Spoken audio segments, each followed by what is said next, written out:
Good evening mga good vibes. So, Captain Manalo here. Today, I want to share about uh, things or tips to remember sa mga cadets, no? So, I have two parts about professionalism and second, about character na dapat niyang ipakita. Okay? So, sa professionalism, I have three things. One is cadet must be fit and healthy all the time. So, on the beginning, kailangan healthy na siya para walang problema sa medical. Alam natin yan, no? Very important. So, that's the basic foundation. Fit and healthy. Okay? Number 2, for the professionalism is dapat complete STCW documents and travel documents.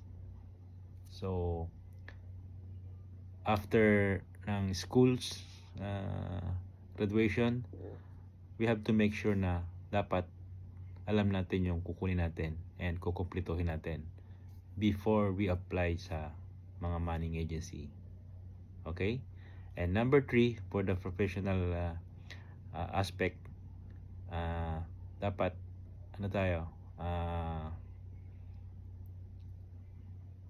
well trained and competent enough. So, kailangan pakita natin yun, no? Na yung mga napag-alalan natin, yung na-train natin, school or training center, dapat nandito yan lahat. Okay? And nandito yan. Sinasa puso natin. So, that's about professional aspects.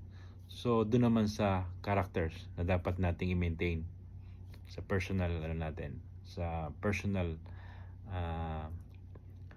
characteristic natin or attitude, no? Kailangan goal-oriented tayo. Number 1. So, napaka-importante niya, no? So, sa start pa lang, dapat may goal na tayo. So, lagi kong sinasabi, dapat doon tayo sa higher goal lagi. Okay? So, kung ano yung tinapos mo, kung engine or deck, dapat yun ang goal natin. To be a captain or to be a chief engineer. Okay? That's number 1. For the characters or attitude. Number 2, adaptability. No? So, we all know that sa ship talagang napakahirap, no? Maraming pagsubok, no?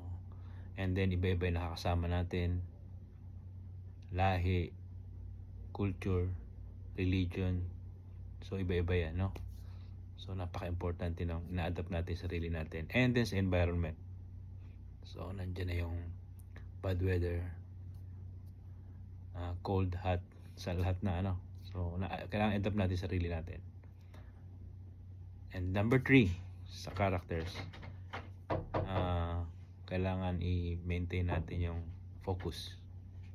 Dapat focus tayo sa ginagawa natin lagi, especially safety. Okay? So, kailangan focus natin. Okay? And then number 4 is yung friendly tayo. Dapat lagi tayong friendly sa ating ginagawa. Okay?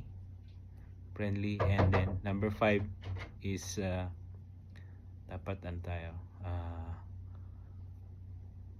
lagi tayong hindi nakakalimot sa taas. Yun lang. Yun ang pinaka-importante. So, ibabalyo natin yun. Yung binibigay sa atin, yun ang iingatan natin. Okay? Thank you, mga good vibes, and bye. Hanggang sa muli.